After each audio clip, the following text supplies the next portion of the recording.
I'm an old-fashioned big tipper. I've been reading more and more about people are saying, I go buy a cup of coffee for $2 and someone wants a tip, and that servers are getting upset that there aren't tips on their bill because that's how they're supporting themselves with their possible minimum wage plus tips. And so tipping, there seems to be a confusion on the etiquette of tipping. The first thing that happened with tipping was that you were getting a service. Someone was actually doing something for you that you could do yourself, but they were doing it instead. And so you were tipping them. You go to a restaurant and your server and your bussers wait on you and bring you your meals and clean up your dishes and make your stay at a restaurant wonderful, make the experience better. And so it is common to give a tip. Now, it's gone from 10% to 15% to 22% to 28%. And there has been a lot of talk about the fact that there are things added onto your bill for employee medical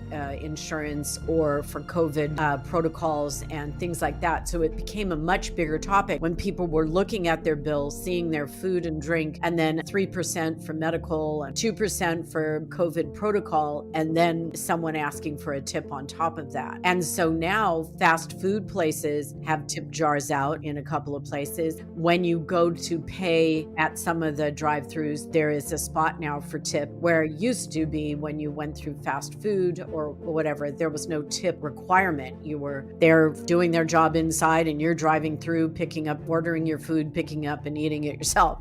So this whole new tipping for fast food and tipping for getting a cup of coffee and tipping when you get services, I think some people are okay with tipping. They just don't want this percentage to be so high. And now, it's common that 25% is getting to be a normal tip at a high-end restaurant. Yeah, it's controversial. I tend to want to tip people because I believe they're doing a service that I need, but I know that it's getting higher and higher. And the amount of tipping it's extended out to places where we never used to have to tip before. Typical to tip your salon for services, typical to tip your waiter for services, pedicures, manicures, haircuts. Some of the service things, someone delivers something to your house and you give them a small tip.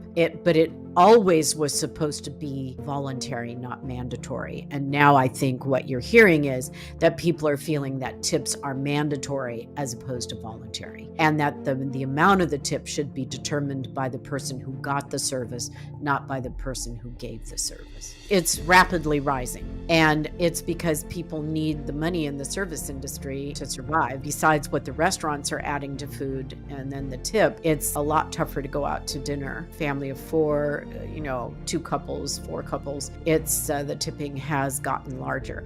Now, I have to say this, I thank every one of them for their service. I just know that there is younger people specifically are saying, this tipping's gotten out of control. And it's maybe probably not my generation because we don't go out as much. We see everybody who's waiting on us as grandchildren and children because they're a different age.